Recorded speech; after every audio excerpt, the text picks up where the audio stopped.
తెలుగులో కథానాయికగా కొన్ని సినిమాలు చేసిన భావనకి మలయాళంలో మంచి క్రేజ్ ఉంది.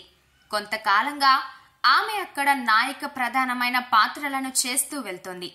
అలా ఈ ఏడాదిలో ఆమె చేసిన థ్రిల్లర్ సినిమాలలో హంట్ ఒకటి. షాజీ కైలాస్ దర్శకత్వం వహించిన ఈ సినిమా ఆగస్టు 29వ తేదీన థియేటర్లకు వచ్చింది. థియేటర్ల నుంచి ఓ మాదిరి రెస్పాన్స్ ను తెచ్చుకుంది. అలాంటి ఈ సినిమా ఇప్పుడు ఓటీటీ ప్లాట్ఫామ్ పైకి రావడానికి రెడీ అవుతుంది. జీ5 వారు ఈ సినిమా స్ట్రీమింగ్ హక్కులను సొంతం చేసుకున్నట్టుగా తెలుస్తోంది.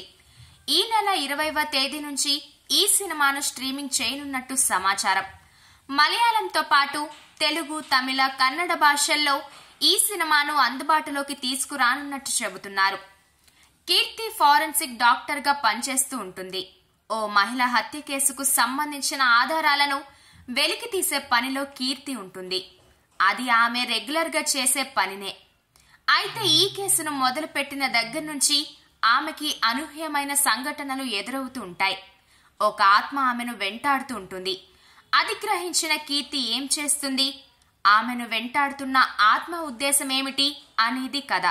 చూడాలి మరి ఈ సినిమా ఓటీటీ వైపు నుంచి ఎన్ని మార్కులు తెచ్చుకుంటుందో.